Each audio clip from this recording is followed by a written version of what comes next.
the only way how you can fail in life is if you don't try or if you give up. Taking something out of your nose and putting it on the ceiling. Did I answer your question? Driving Lambos, it's so beautiful, blah, blah, blah. Money is great. Love it. Capitalism, yay. Oh, it's a Sunday. I'm not gonna answer messages. Oh, go fucking suck a dick then. It's all clickbait in a way, but well, it fucking works. If you're a trader, you gotta trade. Oh man, it's fucking dirty game. It's painful as fuck. About 10% are like, what is this horse shit? This fucking shit is clear. Check out. In this special episode, Stan sits down with Thomas Kralow, hedge fund manager, trading educator, and one of the most controversial voices in the crypto world. From making 100 million plus in the markets to building one of the biggest trading communities on the planet, Thomas Kralow reveals the real blueprint today. You do not want to miss a second of this one. This is one of the most expensive interviews ever filmed in crypto. We've flown to Dubai, top tier setup, all to bring you this conversation with a man who turned millions into a movement. Welcome everyone. We sit today with Thomas Kralow, the chairman of 𝗍𝗘𝗥𝗧 and one of the top crypto influencers in the space, trader as well. All the socials of Thomas are linked in the description under this video. Feel free to follow him on Instagram and check out his YouTube content as well.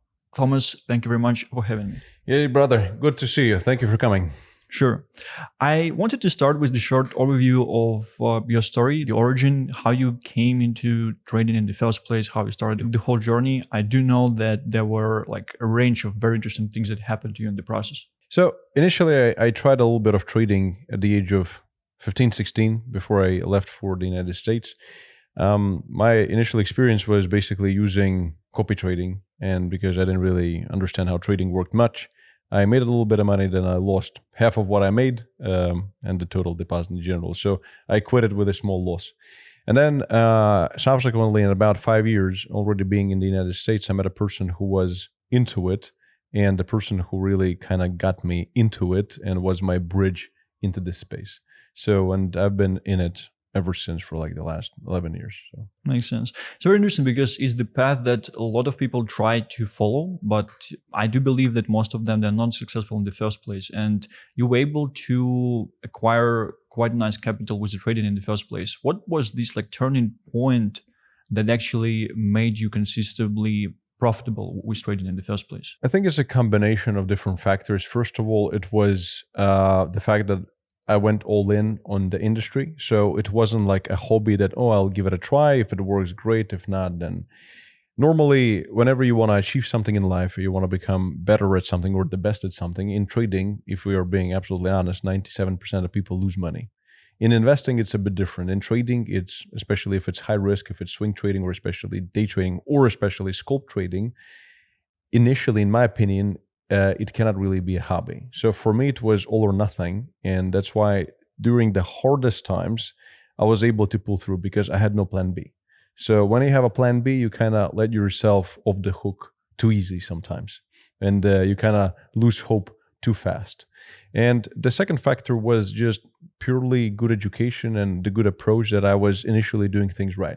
Because people, if they just start with trading, I don't know, indicators, and then they fail, and then they quit, or they try some signal groups, and it just doesn't work, which is not a good approach to trading, obviously. So it's a combination of perseverance, strong character, just being with no plan B, and also good education. Makes sense. Yeah, you either sacrifice everything or your dream becomes your sacrifice. Yeah, the only way how you can fail in life is if you don't try or if you give up. Same thing, you know, the founder of KFC, he was rejected by investors hundreds of times, not dozens, hundreds. So any rational human being would just quit because it's just is fucking ridiculous. So anybody would quit, but he didn't, and he became a billionaire at the age of 50 something, you know. So which is pretty crazy, a good story, but it illustrates the point very well. I know that initially you actually started with stocks in the first place. So I was curious how this transition happened into crypto. Like, did you just like this space naturally? Did something tick within you that made you to switch into this space right away? Crypto. So unfortunately, I came into it not as early as I should have. But at the end of 2019, when I've actually read the Bitcoin white paper, I didn't understand all of it, and I also read all the sub-documents. So because the main white paper is like a couple of pages, but all the sub documents is hundreds of pages. So I was trying to read the entire thing and try to understand how it answers the questions of inflation, of the current issues in the current financial fiat monetary system. And I understood that really it is solving real world problems. And it is the first cryptocurrency that is successful, because before Bitcoin, there are other attempts as well, but Bitcoin just became successful. So I back then understood what it means, what kind of freedom it provides, what kind of problems it solves. So it was for me a no-brainer that this is the industry I want to be part of. So we do have a very interesting price action in the market for the year of 2025. I would even say pretty insane one. Mm-hmm. I was curious, like, what are your targets, or maybe like not targets, like just some expectations you have in terms of where we might be seeing Bitcoin and Ethereum at this year?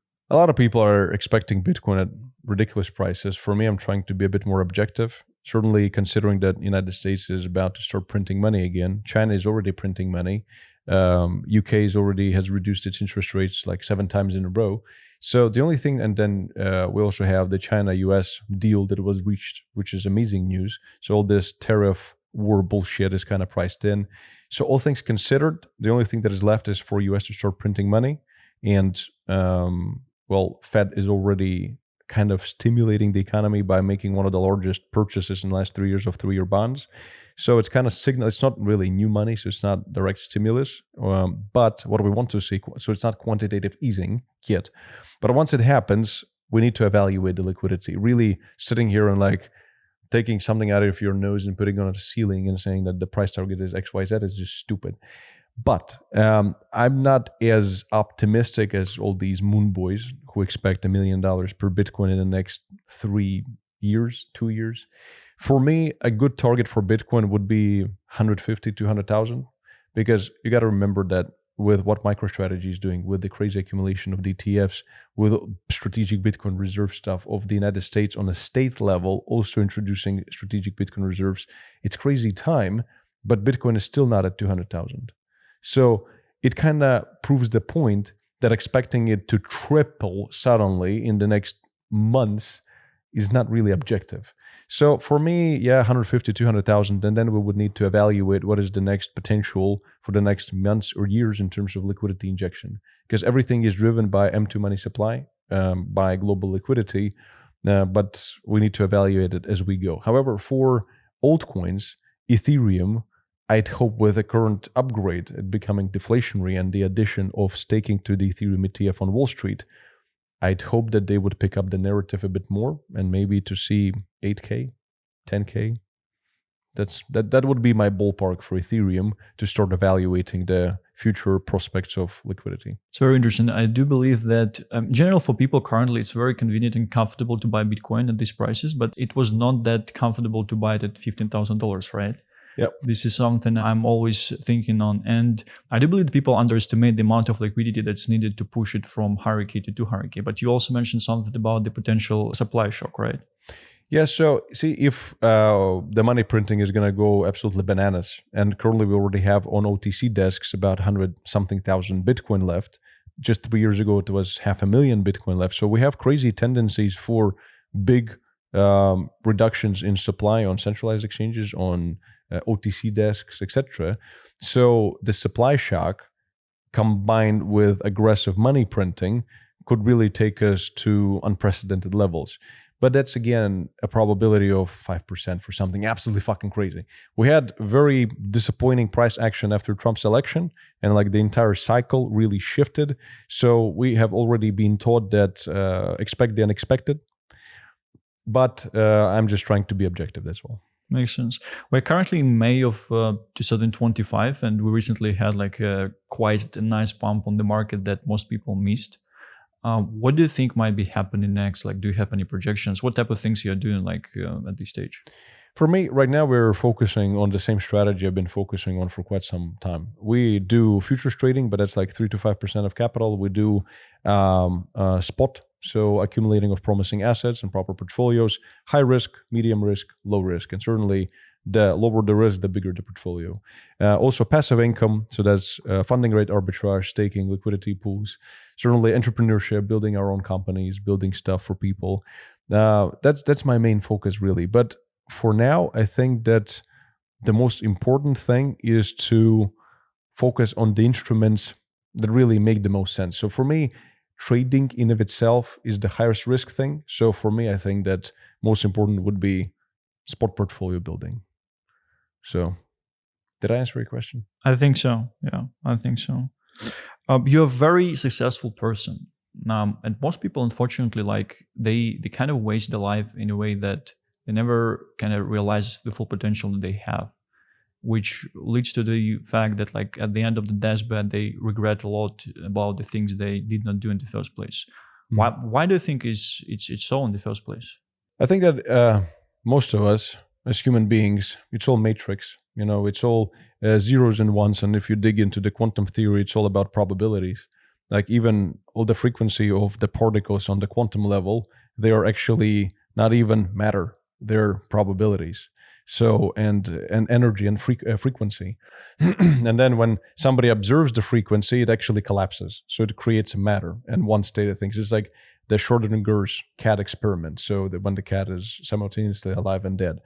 So, and what decides for people, like this cat example, if somebody's gonna really do what they want and or not do it, is their mindset and the approach to themselves and how much and to which extent they believe in themselves. So I think that the biggest impact that really controls the outcome of somebody's life is what they believe in. A lot of people, they're born with a program. Why initially I brought up Matrix, because everything is like we're computers. We're just biocomputers, really.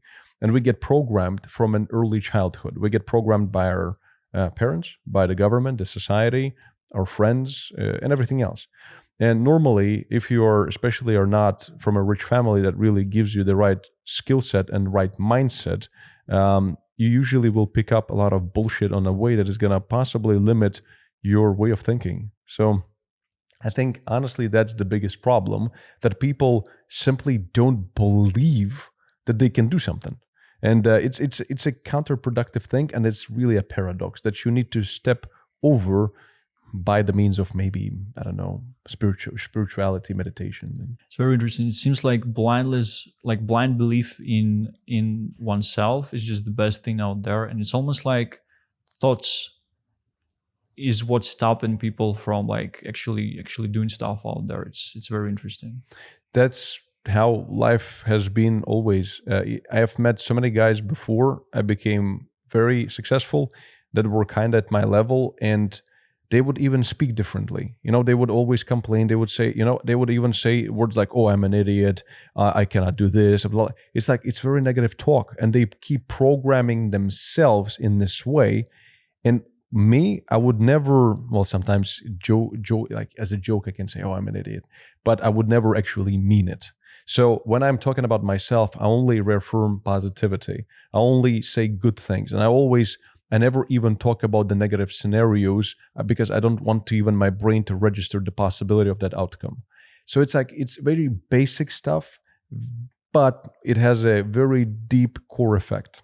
Really quick, if you're enjoying this Alpha Pact interview and you're actually serious about catching the kind of plays that we're breaking down here, you need to be trading on Axiom. It's where I'm placing all my AI and meme coin and ICM orders. And honestly, if you're not using it, you're already behind. There's a link under this video. Sign up and make sure you're trading actively, because only our Axiom referrals who are putting in work will get into our free private group that I'm launching very, very soon. And that's where I will be sharing early plays, sniper entries, and stuff that I can't even mention publicly. So if you're watching this and you're loving the content, that's your next step.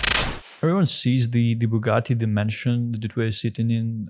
Is there like a dark side to the success that you never talked about before or something? You know, I'm always very honest about all we do. I'm very transparent. So I was always open about the fact how difficult it all is. If you take trading, if you take entrepreneurship, especially with 𝗍𝗥𝗧𝗏 right now, we've learned so many things, so many risks. It's like my fourth time I'm going close to all in on something. And the dark side is that there is nothing easy. People look on Instagram, and it's also part of programming. They look at Instagram, they see all these guys at 22 years old driving Lambos. It's so beautiful, blah, blah, blah. They look at me, they think I'm a billionaire, that everything is so easy. Everything I touch becomes gold. Man, On every success, I had 3 failures. I've probably gone through more shit and didn't give up than most people would even dare to even imagine going through. I've tried. I've failed more times than 99.9% of people have ever even tried. That is the dark side. And you always have to kind of balance it out, because you cannot really live in that state of being, because it's like Elon Musk, he said so many times that, when he was creating this production line of Tesla Model 3 and Tesla was on the verge of bankruptcy, he was living at a factory for years, working 18 hours a day. If it wasn't for that, he'd be fucking poor. He would have lost everything. I mean, he would have rebuilt himself probably, but if it wasn't for this kind of an input, if you're trying to become the best, you're trying to build $1 trillion or even $1 billion company, it's not going to be, because if it was simple and it was a walk in a park and like, oh yeah, everyone would have been rich. And it's same in everything, even building the right relationship with a woman. Everybody takes it for granted. They think you just find a good girl, you get married, and that's it. Fuck no. It's going to, because you're 2 different people. A relationship is also work. You have to listen to each other. You have to listen to yourself. You have to accept. Acceptance sometimes is harder than anything. And it's always ongoing, and you need to spend time on it. If most people want to drink beer, watch a movie, and then fucking piss off. But in reality, if you want to have good level of standards in different aspects, you need to work on them. And it's usually sometimes comes through a lot of pain and discomfort. Makes sense. You mentioned like for the first time you're going close to all in on something. Most people in your situation will probably just chill. Like, what made you this way? Like, why you're going in? I just saw an opportunity. Whenever I would have gone whenever I did go all in, I saw an opportunity. I knew somehow I had this blind belief that I can do it. That really carried me through the whole process. And by a couple of successes that I had in my life, I kind of proven to myself that I can do certain things and I can keep climbing and keep going. So, and at some point it just became interesting, like how far can I get? So it's oftentimes, even with what we're doing now, it's not only about money. Money is great. Love it. Capitalism. Yay. Lamborghinis, Bugattis, whatever.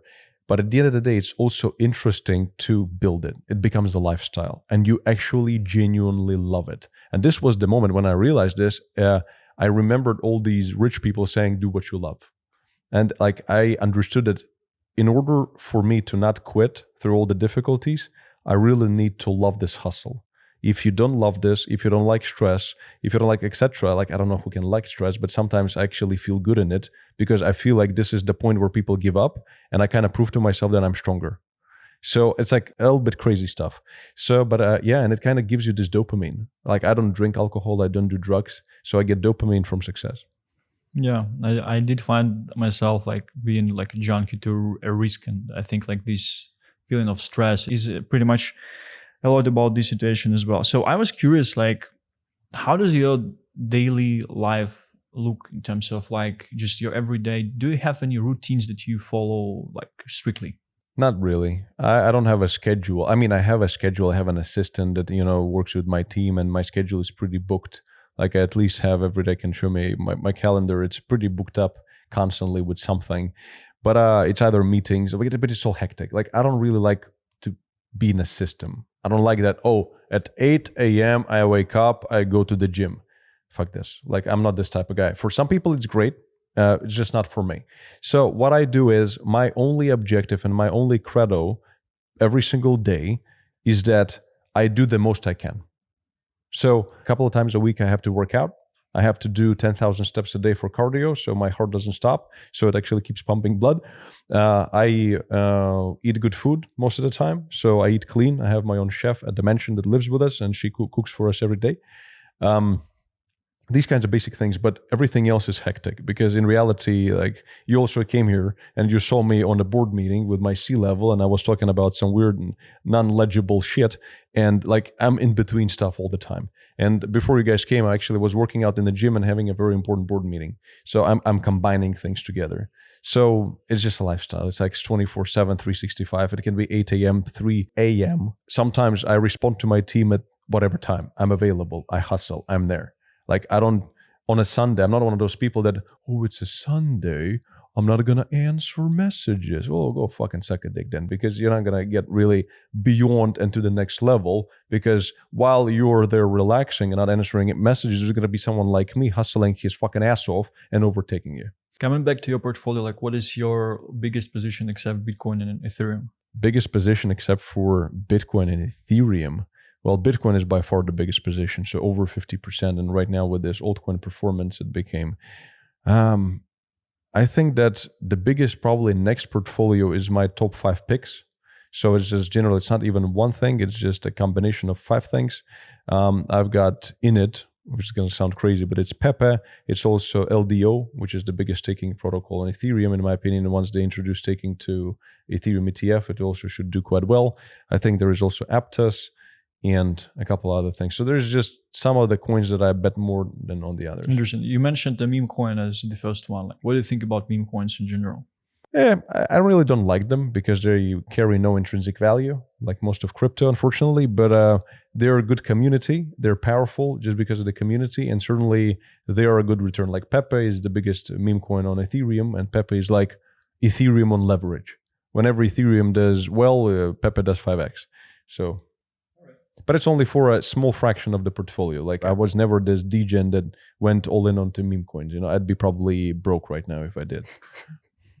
In terms of YouTube views you're getting at this stage, they are almost like at the top in between influencers of older school, I would say, like Crypto, Carl the Moon. I do believe like you're getting the similar type of views at this stage. Do you recognize yourself as a top content creator in crypto? And there are so many people that were trying to do the same and they failed in the first place. So what made you succeed here? I don't know if I'm somewhere like I started doing content in Russian. So if you put together my Russian channel and English channel, which is the same content just in different languages, I'm probably in top 1 somewhere, top 5 or whatever if you combine them together. But I don't really, to be honest, I watched some of the content before, and it used to be that, you know, I would watch other people's content to get ideas. But now I have my own analysts, I have my own fund, we trade with a lot of money, and mostly it's spot, but also a little bit of futures. So I always have all the information. So I think most influencers actually watch my content to get ideas at this point. So I cannot really compare myself to others, not because I think I'm the best, but because I don't really watch them much anymore. But what made me successful, I think I used multiple avenues of traffic. So I did Instagram, I did TikTok, I did YouTube, and I would always kind of drive traffic from one to the other. And in this way, you kind of boost it overall. But most importantly, it's good quality content. It's no bullshit approach, and just doing it for many years. Like I've done over 10,000 videos in the last 3-4 years. Over 10,000, like just my English YouTube channel's got 1,500 videos. And then if we put together all my reels or my stories, all the educational content, like it's going to be over 10K. That's quite the volume. It's a lot. There is like this guy in Western YouTube, 𝗵𝗵𝗧𝗏𝗧𝗏, he says like, just do as much volume as you can and you will win. You will. Yeah, that again, I mean, there's got to be quality to it. So the more you do, the more you understand how it works. Like I understand crypto YouTube probably better than most. I understand the market well. I know what people feel in the moment, depending on what is happening. And then based on that, I know what kind of thumbnail I should make, what kind of a text I should write, which is going to push their buttons a little bit. It's all clickbait in a way, but well, it fucking works.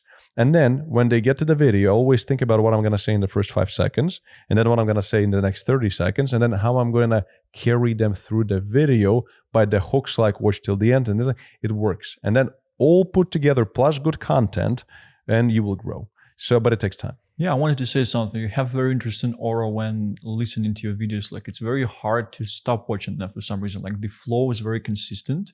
Mm-hmm. And like, is this just experience or is it like something else to it? Experience and maybe a little bit of magic. You know, I rented a Pyramid of Giza recently to meditate with the pharaohs in the sarcophagus. Who the fuck knows? Maybe that's the reason. I'm just kidding. But no, it's just hard work. Makes sense. Do you like the volatility that is actually present in the crypto market? And do you find yourself like maybe randomly gambling in sometimes? Because it's kind of like an issue for me from time to time. I do find myself a bit gambling, and most of the times I'm just losing money, to be honest.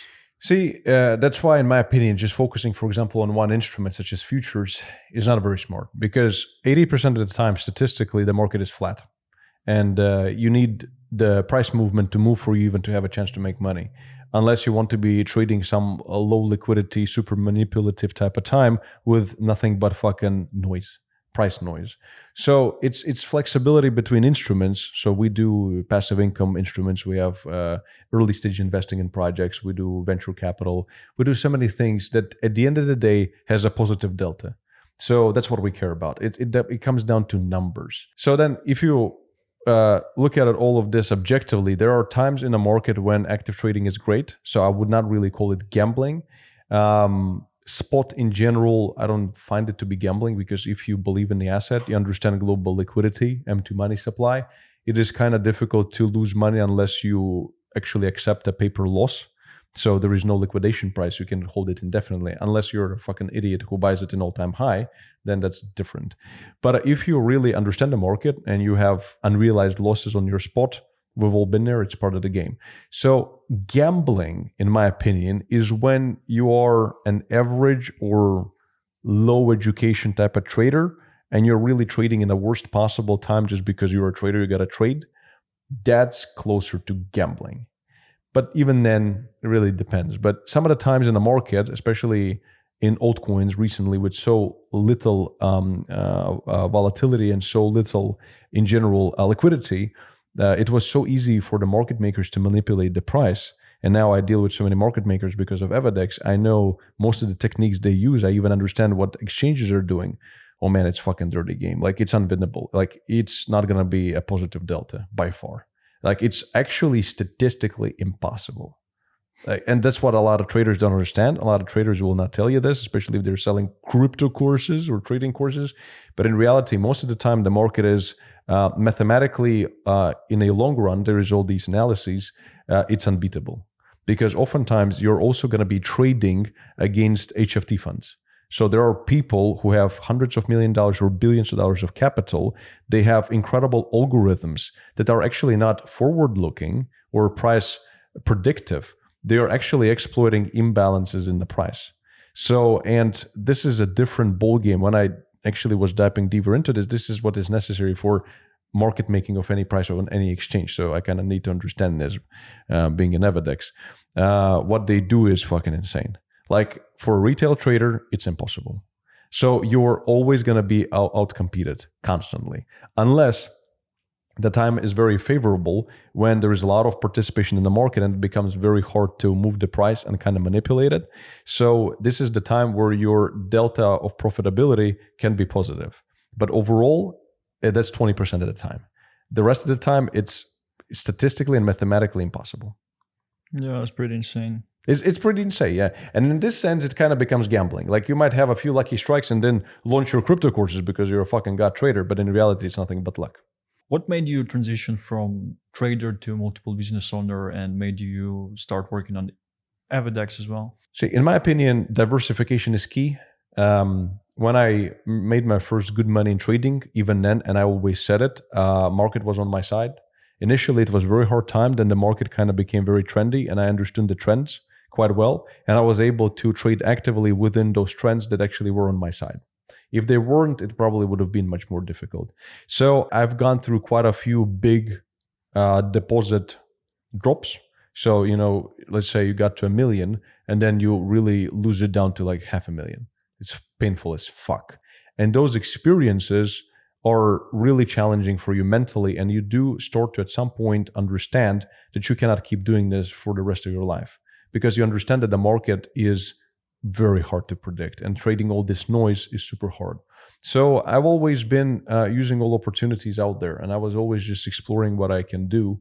And certainly graduating into HFT trading and creating my HFT fund, that's something that I considered, and just general hedge fund. And I do have my own hedge fund, which is Kralow Capital, which is basically just my own money. And we're just trading cycles. It's mostly spot, which is really not that difficult to do. But I kind of I created different products and services. I tested things. Some of the stuff worked well. Some didn't really work that well. I've learned marketing on social media, on Instagram. I've done, at some point when I was on a hype, I've done over 1 billion views with all the reposts of other accounts of my content in like 6 months, which in my opinion is pretty fucking cool. So it gave me some brand awareness a lot. It kind of put me on the map, but more not as a intellectual or etc., but more as an influencer. So it's got its benefits and drawbacks. So I learned a bit about that. And then down the road, I just graduated to 𝗍𝗥𝗧𝗏 and what we were doing there, just because we understand what it is, we understand what people need. That's why we've created something unique. And it's also a way to $1 billion. Like as a day trader, $1 billion is impossible. So even 50 mil is really hard. But building a product that people need, that's a recipe for multi-billion-dollar stuff. And you're not really attached to 9 to 5 in a sense, like trading and a trade, it's 9 to 5. People think that they're going to escape the whatever. But trading, you're going to work even more than a fucking 9 to 5. So building a product that people use and it makes you money while you sleep, that's where freedom is at. Look, if you want to actually catch these fast-moving meme and AI trades across Solana-based, abstract, hyperliquid, and not just watch me and my community post 50x screenshots, then you need to sign up with Axiom, period. It's the only platform with the speed, the limit order tools, and on-chain data to actually compete in this market. That's how me and my community have been catching dips and sniping entries that most people miss in under 10 seconds. So if you're still fumbling with slow dexes, or if you're still manually clicking buys and sells, you're leaving insane profits on the table. Go hit the link under the video, sign up for Axiom, start trading actively, and make sure that you're in a position to get into the next runner. You mentioned something about the market previously. Do you find market like more effective at this stage and kind of harder to make money on in comparison to what was before? That's what I told you about liquidity in general. When there is everything against you, like you can use technical analysis, you can use fundamental, you can have a good strategy. But then Trump wakes up with a bad mood and, starts doing whatever, and then everything takes a shit. And there are about 1 million these kinds of probabilities at any given moment. So, and then you're trying to really, juggle all of this, 1 million bottles at one time. And the less liquidity there is, the more bullshit there will be. So right now, the market hasn't been that favorable. But once Americans will still start printing money and crypto goes back into a hype mode, because even right now, the sentiment is pretty bad. Like the interest in crypto, even in terms of even Google search stuff, is at the 2022 bear market levels. So once that comes back, more liquidity is going to become better. For now, it's not the best. You can still make money. Spot portfolio, a little bit of trading, funding rate, arbitrage, staking, liquidity pools, venture capital. Right now, at this current market state, you can get very good discounts on OTC deals, but you need to have a network for that. You can also have, and people can follow me on social media, by the way. We can leave some links in the description of the video. I talk about this stuff often. Venture capital deals, so early stage investing in crypto projects at discounted, fully diluted valuations. And you build yourself up in this way and you kind of protect yourself. But for all this explosive growth, and especially in trading, right now is a hard time. Why most people in crypto lose? Because in my opinion, first of all, lack of proper education, lack of patience, lack of proper system. Because in my opinion, again, as I told you already, for me, focusing just on, for example, futures is not the best. Focusing on just spot is also not the best. Focusing on just, passive income, also probably not the best. And certainly it's not going to make you rich because passive income is like at best 20, 30% a year if you're lucky. So you need to really combine things and learn so much more than most people even are ready to spend time on. So people really come here as a golden nugget, as a golden money button, and they think they will just print cash. So also expectations. Switching topic a bit. So in society currently, there is this strong opinion that in terms of this dynamic between man and woman, that men should not be marrying. It's too they're scared. Mm-hmm. They should not be doing this 100%. Men are being viewed as this alpha males, and this type of approach is being pushed from everywhere pretty much. And I know your situation is different here. So I was curious, do you find that the situation that you have actually benefited you heavily to succeed, not to have all these restrictions that any other people might essentially have in the first place? And what do you think about in general about the sentiment that is present in the society at this stage? I think that people are kind of losing hope, and so many people are after just money. It was always like this, but previously, if you compare it to the society even 30, 40 years ago, or even in Soviet Union type of thing, it was different approach. There were people who were after money, but right now it seems like everybody's so fixated on this Instagram life.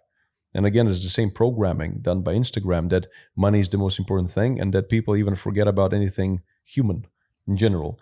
So for me, I follow more of a traditional approach. I met my wife more than 8 years ago, and we've been together ever since, and we love each other more every single day as we go. So we have no issues at all, but it's a product of hard work.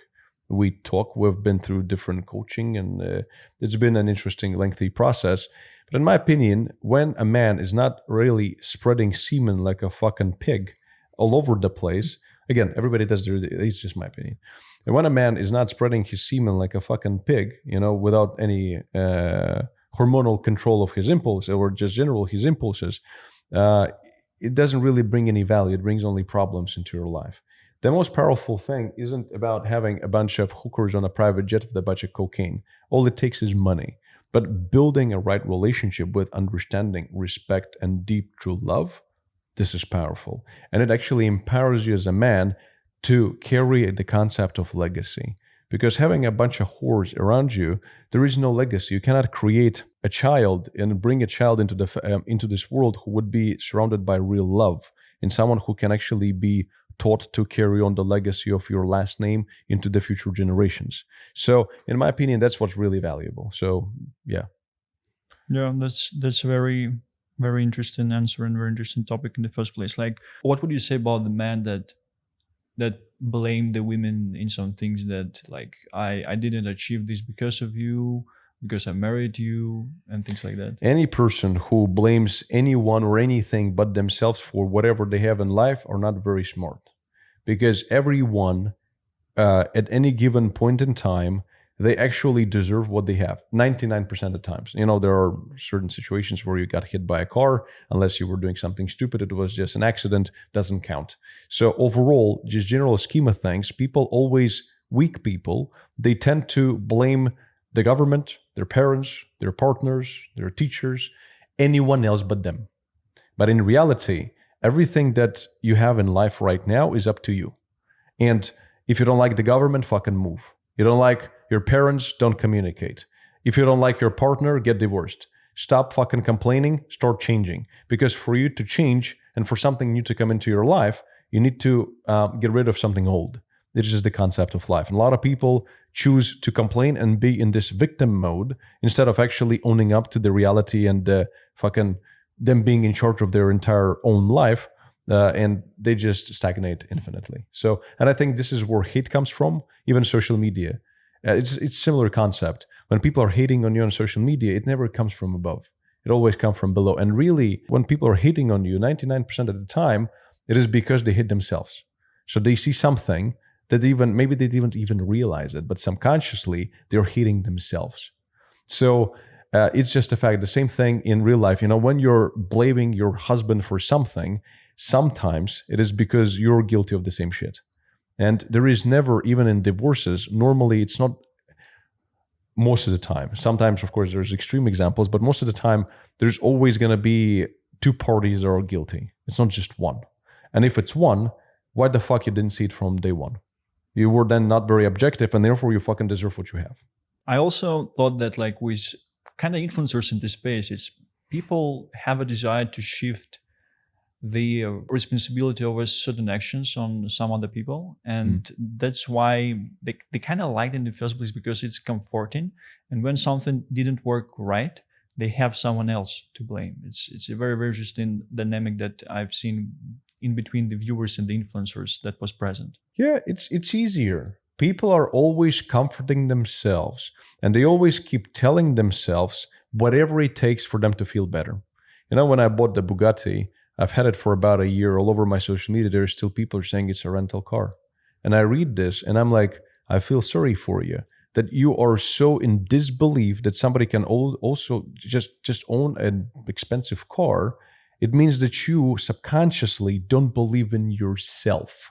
Because if you believed in yourself, you would not have a problem believing in that somebody else can have it.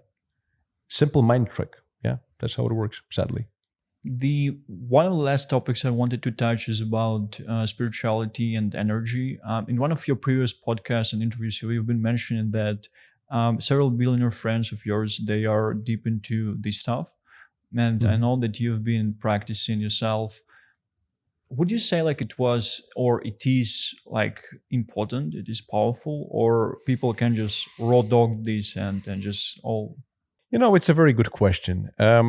I have a lot of wealthy people around me, and I can tell you that about approximately 90% are spiritual.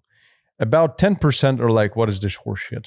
But then sometimes I see those people, they're very successful, very lucky in many places, because a lot of things in life, especially something big, oftentimes comes from luck. But certainly the harder we work, the more chance of getting lucky we have in general. So, maybe it's there also, if you believe in things like karma, some people just like whatever they do, it works. And it seems like maybe they have some kind of good positive karma. But again, this is something that is impossible to really put a finger on and explain. But if we are talking about spirituality, like affirmations and vision boards and really kind of NLP, programming yourself, my wife is more about 5D. She believes in this power of the attraction and this law that the more you think about saying things, you're attracted into your life. So magical type of stuff, esoteric. I am more pragmatic. So for me, do I have vision boards when I have a bunch of bullshit pictures of shit I want to achieve? Yes, I do this. Yes, I have it. But it's not because I believe that by just having it, it's going to somehow attract magically billions of dollars into my life. No. What I believe is that when you keep looking at it every single day and you start training your brain that this is your reality, you kind of start to believe into it a bit more. And then therefore, just by a coincidence or not, I don't know, you start acting as if you were already there. And you just start to act differently, and you start to take risks that normally you wouldn't have taken if you were in this state of mind with all these bunch of fucking limitations that you're a loser, money is for the and all this stuff. So it just really is programming, and that affects your everyday decisions. So there is pragmatic side of things, which is super useful, super powerful, really can be super life-changing. But then there is also esoteric part. So maybe there is something on a very thin level of probabilities. Because as we spoke about, everything, even like if you take all the humans in the world, 8 billion, and you squish them down to real matter, it's going to be just 1 cube of sugar. So the real matter, like even atoms and stuff, on the inside, they are by 99.999% empty. We are actually emptiness. And it's pretty crazy to think about it. And everything down to the string theory and just quantum particles, it's all probability. So whenever, when they're observed, they're in one state. But then, they're in a superposition. They're always everywhere at the same time. But then certainly it's a rhetorical question, philosophical question. We are always in the state of matter. So you're in one state, I'm in the other. So we are kind of in the same state. We're not all over the place. So then the question is, who is observing us? But if you, so maybe something or someone is observing us, and therefore our reality cannot be changed because it is up to the will of somebody else, the God or whatever you want to call it. But down the road, there is no explanation to it, but I have this instinct, this feeling through the years of practice that there is something. And it's not religious. It's not like believing in Jesus. It's something different, something that really your brain, because your brain, the thought itself is frequency, it's electricity. So there are interesting things where the micro world, even the brain cells there, and the brain in general is similar to the universe. So who knows, maybe it is somehow fucking connected, and we simply don't have the capability at the current level of matrix to even understand what it is and how it works. So I cannot really answer your question precisely when it comes to the esoteric part, but if I were to guess, there is something. Just like reincarnation or life outside of this current material reality, I think that there is something beyond. But we will find out one day, right? So I cannot be 100% sure or, kind of state anything, but I think there is something. Some people say the God is only alive on Earth. Or some say like Morgan Freeman, he got a lot of hate when he said that, he is God. But what he meant is that all of us are gods. And in theory, like if you look at the brain, possibly actually the purpose of a human being is to carry the universe. Because there are so many, there is about 70 billion neurons in our brain, and there is 100 billion galaxies in the universe. So it is interesting how it's all interconnected, and sometimes I get chills when I think about it, because there are so many things that are really similar between the micro world and the mega world. But our macro world where we live with you like this table, you and me, these laws that apply in the macro, the mega world, like the planets, solar systems, etc., and the micro world, so frequencies, particles, etc., they're somehow these laws skip this stage of our existence. For what reason? Humanity still doesn't know. But this is what makes it exciting. When it's your deathbed, would you regret about anything in your life thus far? No. Or do you plan to live forever? Well, actually, the reason why we're building so many things is not for a yacht, watches, whatever. We have all the things we've all ever wanted with the money we already make, but it's more for the chance to have a couple of $1 billion to invest into biotech, into laboratories. I have a couple of connections in Stanford University and Harvard University, and I've spoken to quite a few scientists who actually have shocked me to the level of which, thanks to the quantum computers and AI and the progress that humankind has made, we already know exactly the reasons why we get older and how to even stop this. The only thing we're fighting is side effects. So down the road in 10, 15, 20 years, I think the next $1 trillion industry and trillionaires will come from people who sell time. So I kind of want to be at the forefront of it to try to live for at least 500 years until I'm like, okay, this fucking shit is clear, check out. So we'll see. But yeah, that's it. But when it comes to, I try to live my life at an absolute maximum. So do I ever regret things? I make mistakes and sometimes I regret them, but I never regret that I didn't do something. Like I do absolute fucking maximum. I can. Let's talk about the way you plan to achieve those things. The 𝗵𝗥𝗧𝗔𝗡𝗥, the product you are building currently, I do believe you do plan to flip Hyperliquid or something like that. Technology-wise, we are same as Hyperliquid, very similar. They are L1, we're L3, so not big difference. But we are more retail-oriented. For now, 𝗵𝗥𝗧𝗔𝗡𝗥 is the only hybrid model exchange that has a mobile app available in all 27 countries in Europe. And then subsequently, Russia, Ukraine is coming up. So CIS region, basically, but Europe is mostly CIS parts of it. Then US, because right now DeFi rules have changed in the US and DeFi protocols that are non-custodial don't have to collect user data and submit to IRS. So it makes us legal non-KYC in the US. Which is pretty intense because even Bybit is still banned and VPN and illegal. And we are also the only hybrid model exchange with the same aggressive affiliate system for influencers like Bybit. No DEX has what we have, and etc. So our target here is at least 10 billion. Yeah. I would ask a set of quick questions. You are free to respond to them in a short way or a long way. So. I don't have short ways. I always respond in too lengthy of a way. First application that you open up like every day? First application that open up, currently Bybit. Bybit, right. Makes sense. What was your biggest loss in crypto? 3 million.